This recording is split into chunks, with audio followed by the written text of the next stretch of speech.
A'udzubillahi minasyaitonirrajim. Bismillahirrahmanirrahim. Assalamualaikum warahmatullahi wabarakatuh. Innal hamdalillah nahmaduhu wa nasta'inuhu wa nastaghfiruh wa na'udzubillahi min syururi anfusina wa min sayyiati a'malina. May yahdihillahu fala mudhillalah wa may yudlilhu fala hadiyalah. Asyhadu an la ilaha illallah wahdahu la syarikalah wa asyhadu anna Muhammadan abduhu wa rasuluhu la nabiyya ba'dah. Ya al-haq adkhilna mudkhala sidqin wa akhrijna mukhraja sidqin wa ja'alna min ladunka sultanan nasyira. Ja'al haqq wa zahaqal batil innal batila kana zahuqa. Wa qala Allah ta'ala fi kitabil karim ya ayyuhallazina amanu taqullaha haqqa tuqatih wa la tamutunna illa wa antum muslimun. Ya al-ghafur rabbana innana amanna faghfir lana dzunubana wa qina adzabannar. Amma ba'd. Alhamdulillah, segala puji dan syukur adalah milik Allah. Kembali kita berjumpa di channel iDream TV dalam program Tadabbur Al-Quran, di mana insyaallah kita akan kembali menelusuri sedikit demi sedikit, bagian demi bagian apa yang Allah Subhanahu wa taala firmankan di dalam Al-Quran untuk kita tadabburi, untuk kita pelajari, sehingga setiap hari ya kualitas iman kita kepada Allah semakin kuat ya, semakin tebal, semakin bertambah. Tidak lupa kita baca salawat dan salam. Allahumma salli ala Sayyidina Muhammad wa ala ali Sayyidina Muhammad. Assalamualaikum ayuhan Nabi wa rahmatullahi wabarakatuh. Semoga Allah terima dan dilimpah curahkan kepada para Nabi dan para Rasul, wabil khusus Rasulullah Muhammad SAW. Dan semoga kita termasuk ke dalam kelompok orang yang akan berbahagia ketika berjumpa dengan Allah nanti di yaumul mahsyar, dijauhkan dari siksa api neraka, dimasukkan ke dalam jannah, dan dipertemukan dengan Rasulullah SAW. Insyaallah. Ya, amin ya rabbal alamin. Sahabat iDream yang dirahmati Allah dimanapun Anda berada, kembali melanjutkan kajian kita di program Tadabbur Al-Quran di surah Al-Baqarah. Hari ini kita akan beranjak ke ayat yang ke-65 ya. Ayat yang ke-65 surah Al-Baqarah, surah yang kedua di dalam Mushaf Utsmani. Di dalam ayat ini Allah Subhanahu wa taala masih berbicara atau bercerita atau mengisahkan bagaimana kehidupan orang-orang pada masa Nabiullah Musa alaihissalam, itu Bani Israel. Dan ayat ini ya ditujukan oleh Rasulullah SAW ketika beliau diutus ya, sebagai seorang rasul. Beliau berhijrah ke Madinah. Di Madinah sudah ada komunitas Yahudi yang memang keberadaan mereka di Madinah saat itu adalah menunggu Mesias ya, atau juru selamat ya, yang disebut sebagai ya nabi terakhir gitu kan, yang mereka harapkan sebetulnya dari bangsa mereka. Tapi ternyata ya Mesias yang mereka harapkan itu ya, munculnya adalah dari bangsa lain ya, bangsa Arab. Dan ketika itu bangsa Arab adalah bangsa yang mereka rendahkan atau mereka hinakan ya. Ya, ketika mereka di Madinah ya kerjanya mengadu domba orang-orang Madinah begitu kan, sehingga ada suku-suku Arab di Madinah ketika itu kemudian terpecah ya. Mereka saling membenci, saling memusuhi karena diadu domba oleh bangsa Yahudi. Nah, ketika Rasulullah SAW datang dan beliau memproklamirkan ya, dirinya sebagai seorang nabi dan rasul, ya tentu membuat terkejut Bani Israel gitu kan. Bagaimana mungkin itu ya, Mesias yang diharapkan ternyata adalah dari bangsa Arab ya, bangsa yang mereka selama itu jajah gitu kan. Dan ternyata setelah mereka menguji ya, ditambah lagi dengan isi dari risalah Rasulullah SAW, di antara adalah ayat-ayat yang menceritakan bagaimana kehidupan nenek moyang mereka dulu ya, yang sebetulnya kisah itu beredar secara eksklusif ya di kalangan mereka saja, tidak diketahui oleh karangan luar, karena memang sampai sekarang pun kalau kita perhatikan agama Yahudi itu eksklusif gitu ya. Ya, mereka ya agamanya ya kitab sucinya ya apalah sebutnya, ajaran-ajarannya ya betul-betul ya hanya beredar di kalangan mereka saja. Ya, tidak bisa orang luar kemudian ya secara tiba-tiba menganut agama Yahudi, enggak ya, harus ada DNA-nya dulu gitu kan ya.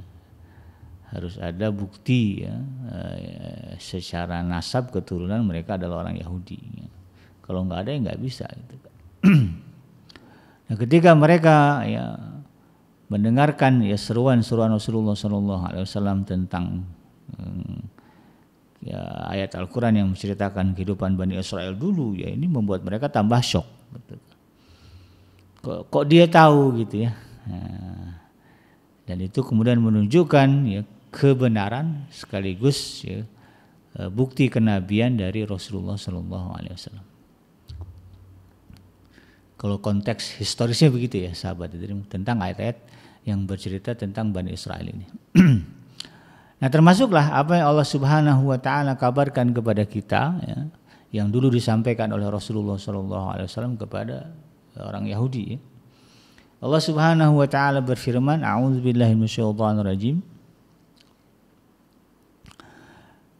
Walaqad 'alimtumul ladzina i'tadaw minkum fi sabt faqulna lahum kunu qiradatan khashi'in. Ya, khashi'in ya. Sungguh ya, kamu benar-benar telah mengetahui orang-orang yang melakukan pelanggaran di antara kamu pada hari Sabat. Nah, ya, Nabi, jadi ayat ini ya Rasulullah bacakan ya kepada orang-orang Yahudi itu kan ketika itu ya. Dan ini juga bagian dari hal yang membuat orang Yahudi terkejut juga gitu ya.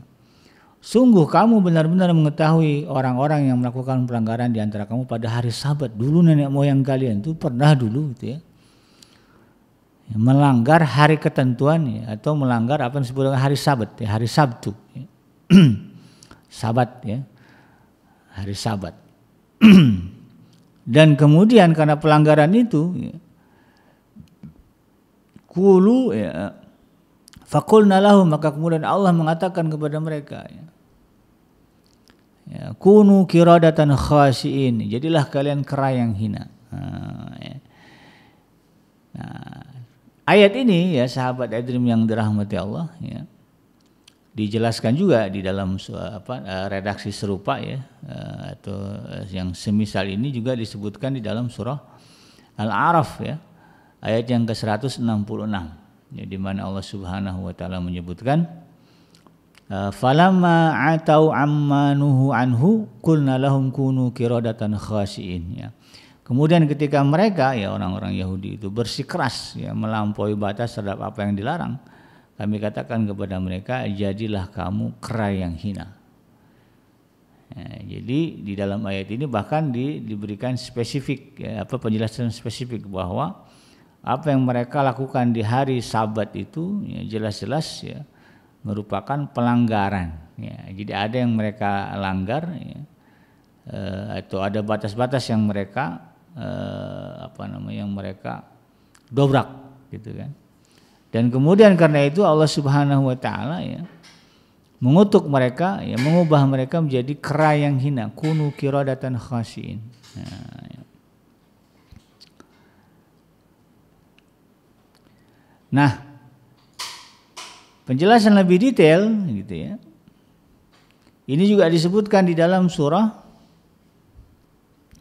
An-Nisa ayat yang ke-47 ya, di mana Allah Subhanahu wa taala mengabarkan ya ayyuhallazina utul kitaba aminu bima nazzalna musaddiqan lima ma'akum min qabl an natmisa wujuhan fanarudduha ala adbariha au nal'anahum kama la'anna ashabas sabt wa kana amrullahi maf'ula. Orang-orang yang telah diberi kitab, hai orang-orang yang telah diberi kitab ya, orang Yahudi ya, dan Nasrani ini, berimanlah pada apa yang kami turunkan, yaitu Al-Quran ya, risalah Rasulullah SAW yang membenarkan kitab-kitab yang ada padamu sebelum kami mengubah wajah-wajahmu. Ya, sebelum mati nanti ya, muka kalian ketakutan ya karena azab. Sebelum itu terjadi, berimanlah gitu kepada Al-Quran yang dibawa oleh Rasulullah SAW. Lalu kami putar ke belakang ya, sebagai sebuah penghinaan, atau kami laknat mereka sebagaimana kami telah melaknat orang-orang yang berbuat maksiat pada hari Sabat. Nah, jadi penjelasan tentang hari Sabat ini disebutkan di sini. Dan ini kemudian menjadi penjelasan ya di dalam ayat yang ke-66 ya, di mana Allah mengatakan faj'alnaha nakalan lima baina yadayha wa ma khalfaha wa mau'izatan lil muttaqin. Maka kami jadikan yang demikian itu di dalam surah Al-Baqarah ayat yang ke-66. Ya, jadi Allah kabarkan ini kepada kita, kepada umat Rasulullah SAW tentang peristiwa yang terjadi pada orang-orang Yahudi ya, bahwa mereka pernah dikutuk jadi kera karena mereka melanggar larangan Allah di hari Sabat gitu ya. Maka Allah sebutkan ya kami jadikan itu sebagai peringatan bagi orang-orang masa itu ya, di zamannya Nabi Musa dan bagi mereka yang datang kemudian ya, dan juga umat-umat ya itu Bani Israel setelah pada masa Nabi Musa ya alaihi salam sampai kedatangan Rasulullah sallallahu alaihi wasallam wa mau'izatan lil muttaqin, dan menjadi pelajaran bagi orang-orang yang bertakwa, dan ini juga harus menjadi pelajaran bagi umatnya Nabi Muhammad sallallahu alaihi wasallam. Ya. Ya, di mana ya, di dalam surah An-Nisa ayat yang ke-47 ya Allah jelaskan ya, penekanan utama, pelajaran utama bagi orang-orang ya di masa sekarang ya terkait dengan peristiwa itu adalah ya, kewajiban ya, untuk kemudian mengimani apa yang Allah Subhanahu wa taala firmankan di dalam Al-Qur'an. Kalau yang Allah Subhanahu wa taala firmankan di dalam Al-Qur'an dibantah ya, ditolak begitu kan, dimentahkan, dilanggar sebagaimana pelanggaran yang telah dilakukan oleh orang-orang Yahudi dulu, maka Allah sebutkan ya, jangan salahkan kami lah begitu ya. Bahasanya kalau kemudian kalian menjadi umat atau bangsa yang terhina seperti orang-orang yang dulu dikutuk menjadi kera ya. Ya. Dan terkait dengan hari Sabat ini ya sahabat itu ya, kenapa hari Sabat itu menyebabkan mereka gitu kan menjadi kera yang terhina gitu kan. Nah, ini dijelaskan di dalam surah An-Nahl ayat yang ke-124. Innama ju'ila sabtu 'ala alladzina ikhtalafu fih ya. Sesungguhnya mengagungkan hari Sabtu ya, hanya diwajibkan bagi orang-orang yang memperselisihkan, itu orang-orang Yahudi dulu ya. Wa inna rabbaka la yahkumu bainahum yaumal qiyamati fima kanu fihi yakhtalifun. Sesungguhnya Tuhanmu benar-benar akan memberikan keputusan di antara mereka pada hari kiamat tentang apa yang mereka perselisihkan. Jadi hari Sabat ini memang adalah hari Sabtu yang diwajibkan untuk dimuliakan, diagungkan oleh umatnya Nabi Musa alaihissalam. Ya, dan itu kemudian tidak berlaku kepada umat setelahnya.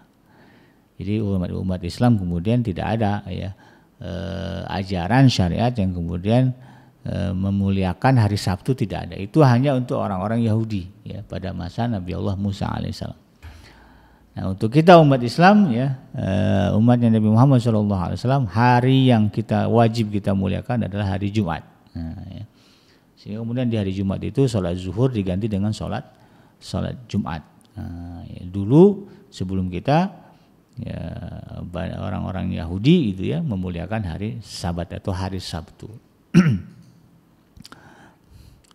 Nah, terkait hal ini sahabat Edrim yang dirahmati Allah ya di manapun berada ya, dijelaskan oleh para ulama ya, para mufasir bahwa dalam ketentuan syariat agama Yahudi pada hari ke-7 ya, adalah hari Sabat ya. Itu merupakan bahasa Ibrani ya, yang artinya adalah istirahat. Nah, ya. Dan ketika itu orang dilarang mengerjakan apapun ya, di hari Sabat itu. Kan ngitungnya dari hari Ahad, berarti Ahad, Isnin, Selasa, Rabu, Kamis, Jumat, Sabtu. Nah, itu ya. Jadi pas jatuhnya di hari Sabtu begitu kan. Nah, jadi di hari Sabtu itu Allah menjadikannya sebagai hari Sabat ya. Hari Sabat itu artinya adalah hari untuk beristirahat ya. Di mana orang ketika itu di zaman Nabi Allah Musa alaihissalam dilarang mengerjakan apapun. Karena hari itu ya, yang dimaksud dengan istirahat di situ adalah istirahat dari urusan selain urusan Allah gitu ya. Ya, urusan duniawi semuanya ditinggalkan gitu kan. Dan dikhususkan pada hari itu untuk konsentrasi beribadah kepada Allah Subhanahu wa taala. Nah, dalam bahasa Arab ya disebut Sabt ya, harus Sabtu ya. Dari kata sabata yasbitu sabtan, ya, yang juga berarti adalah istirahat atau tenang, jadi hari tenang. Ya. Nah pada hari itu setelah langit dan bumi, ini sebagaimana dijelaskan di dalam kitab-kitabnya orang-orang Yahudi dan Nasrani, ya, bahwa pada hari itu setelah langit, bumi dan segala isinya diselesaikan, Tuhan beristirahat dalam kitab mereka itu kan. Lalu Allah memberkati hari ketujuh itu dan menguduskannya. Itu yang disebutkan di dalam kitab Kejadian, ya. Nah, ini kata para ulama ahli tafsir, ya. Tafsir tahlili, ya. Yang juga dipakai untuk merayakan terbebasnya orang-orang Israel dari perbudakan di Mesir. Jadi pada hari Sabat itu selain untuk beribadah juga kemudian momen bagi mereka mengenang bagaimana Allah dulu menyelamatkan mereka dari cengkraman Firaun. Nah gitu ya. Kalau di dalam Islam kita sebut sebagai hari Asyura, ya. Hari ke-10 di bulan Muharram. Ya. Nah,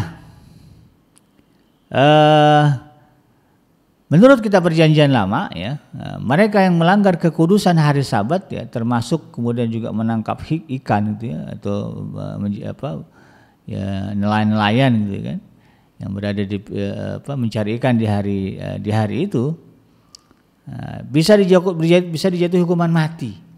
Ya, jadi saking kudusnya hari itu, ya, tidak boleh dilanggar, bahwa hari itu adalah hari di mana orang-orang ketika di zaman Nabi Allah Musa alaihissalam menyembah Allah saja, ya, dan mengistirahatkan diri mereka dari urusan duniawi gitu ya. Maka mereka yang ketahuan, ya, melanggar itu, ya, mungkin mencuri-curi, ya, kerja gitu, ya, cari ikan, itu bisa dihukum mati. Ini sebagaimana disebutkan di dalam kitab Keluaran pasal ke-31 ayat yang ke-14 disebutkan demikian, ya. Dikatakan di sini, siapa yang melanggar kekudusan hari Sabat itu pastilah ia dihukum mati. Sebab orang yang melakukan pekerjaan pada hari itu, orang itu harus dilenyapkan di antara bangsanya. Jadi keras, ya, sebagaimana diakui oleh orang-orang Yahudi gini kan. Nah pada hari yang sangat dihormati itu biasanya memang, ya, ini menurut para ulama, ya, ikan-ikan bebas bermunculan, ya, sehingga kemudian menutupi permukaan laut. Jadi udah menjadi rutinitas bagi ikan-ikan begitu kan, karena mungkin di hari lain mereka, ya, lihat nelayan gitu kan, di laut nyari ikan, mancing gitu kan. Tapi setiap hari ke-7 itu nggak ada itu orang gitu kan, laut sepi gitu ya. Sehingga ikan-ikan udah hafal tuh, kalau mau nongkrong di pinggir di permukaan hari Sabtu itu gitu kan. Gitu ya. Nah, di luar hari Sabtu itu ikan-ikan itu menghilang. Nah, itu juga sebagaimana dijelaskan di dalam surah Al-A'raf ayat ke-163. Nah, banyak mufasir menyebutkan larangan ini oleh mereka diakalin. Nah, ya, bahwa pada hari-hari sebelum Sabat mereka membuat kolam besar, ya, dan air laut diairkan ke dalamnya. Jadi di pinggir pantai itu dibikin tambak begitu ya, yang kemudian, ya, supaya di hari nanti air laut itu bisa masuk ke situ gitu kan. Ya, tujuannya adalah nanti, ya, kan hari Sabat itu banyak ikan di laut tuh, di permukaan, kemudian kan ke bawah tuh ke kolam mereka tuh. Nah nanti di hari Ahadnya mereka tinggal ngambil ikannya. Nah, gitu ya. Diakalinnya begitu gitu kan, karena dilihat fenomena ikan ternyata banyak nih di hari Sabtu gitu kan. Maka kemudian, ya, dibikin jebakan yang sifatnya air nanti dialirkan ke sana. Air laut mengalir sehingga ikan-ikan yang berenang di permukaan itu bisa masuk ke sana. Ya, lalu kemudian hari Ahadnya mereka tinggal ngambil tuh kalau ada ikan yang kejebak di situ.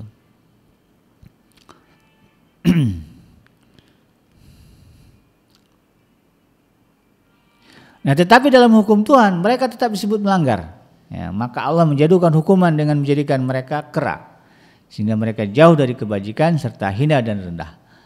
Dan menurut Mujahid, ya, seorang ulama besar, sebagai diriwayatkan oleh Ibnu Jarir, nah, fisik mereka tidak ditukar menjadi kera, tetapi hati, jiwa dan sifat mereka lah yang kemudian dijadikan seperti kera, sehingga mereka tidak dapat menerima pengajaran dan tidak dapat memahami ancaman.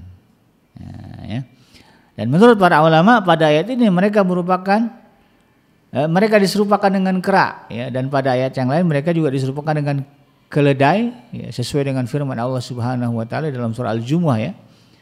Ayat yang ke-5, ya. Masalul ladzina humilu taurata tsumma lam yahmiluha kamatsalil himari yahmilu asfara. Perumpamaan orang-orang yang bertugas membawa Taurat kemudian mereka tidak membawanya, ya.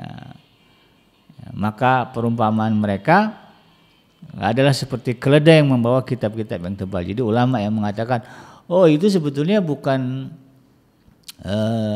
fisik mereka jadi kera, tidak, tetapi Allah kemudian menghinakan mereka dengan, ya, membiarkan jiwa mereka, ya,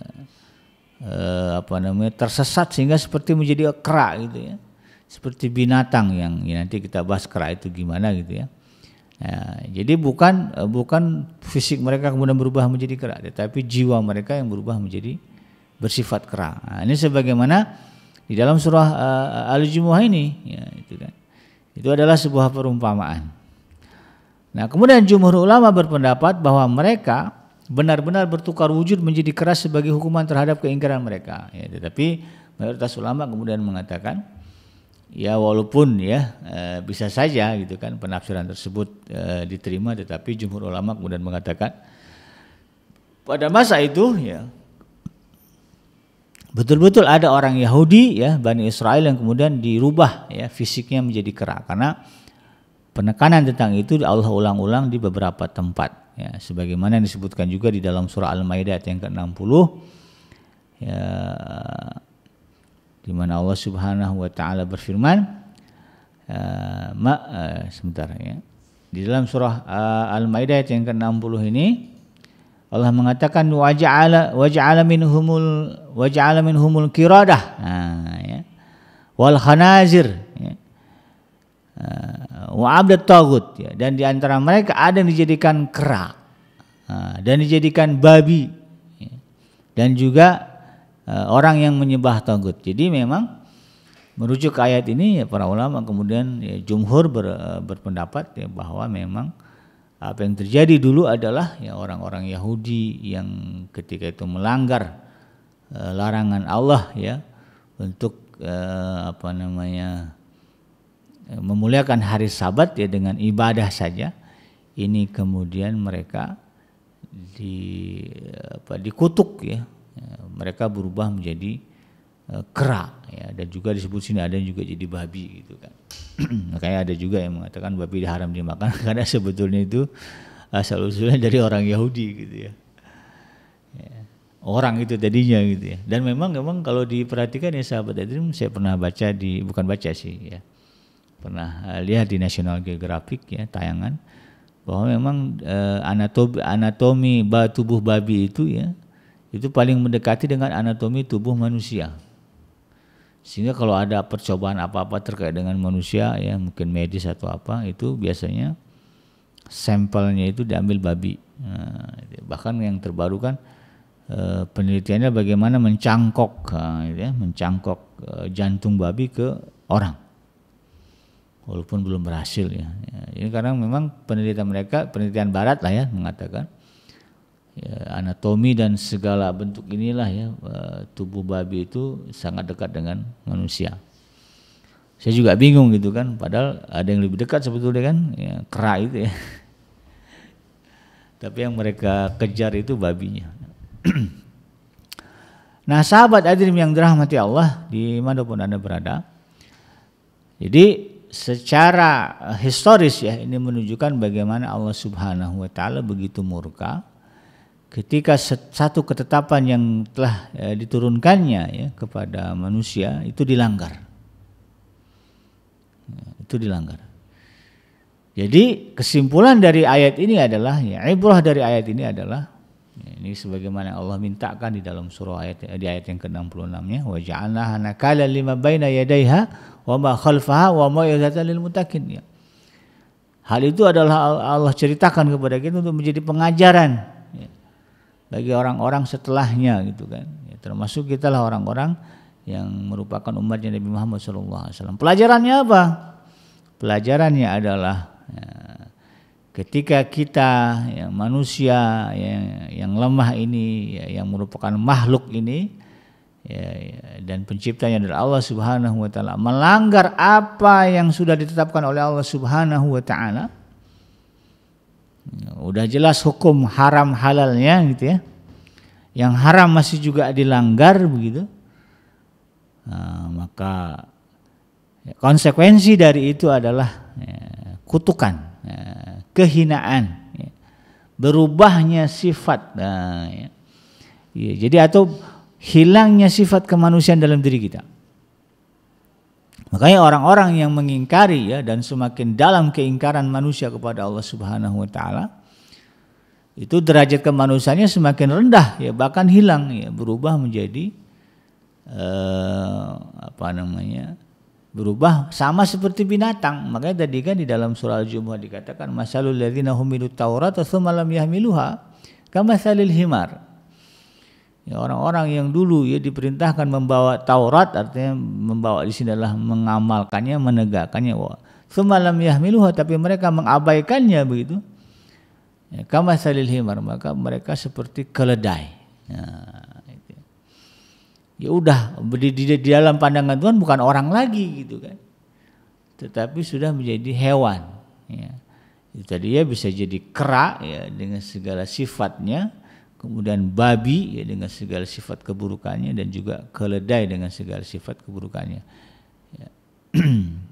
Bahkan kalau bisa dibilang kera, babi apalagi keledai itu lebih mulia daripada orang-orang yang mengingkari apa yang Allah Subhanahu wa taala sudah tetapkan di dalam kitabnya.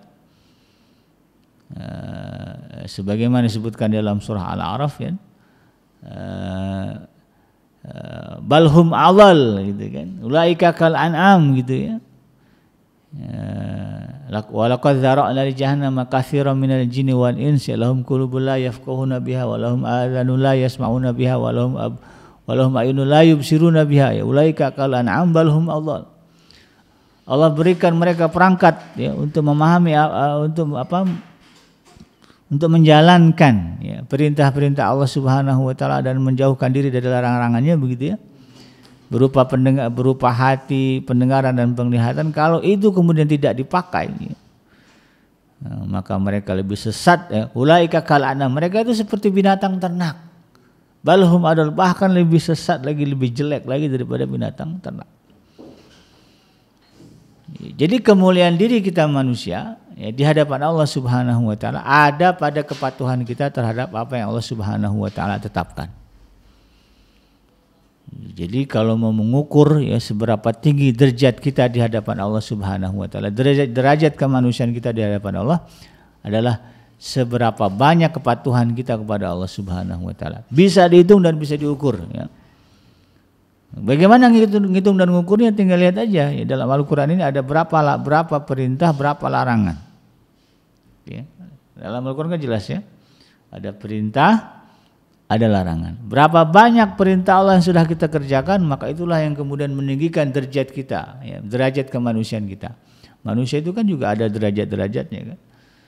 Tidak sama gitu kan, kalau kita bicara manusia gitu kan, ada yang miskin, ada yang kaya, ada yang rakyat jelata, ada yang pejabat, ada yang penguasa, ada yang raja gitu kan.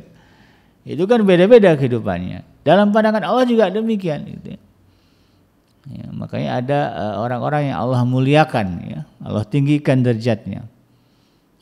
Dan Allah tegaskan di dalam surah Al-Hujurat bahwa in akramakum indallahi atqakum, yang paling mulia di antara kalian adalah yang paling bertakwa. Takwa itu kan maknanya itu tadi menjalankan perintah Allah dan mencegah diri dari larangan Allah Subhanahu wa taala.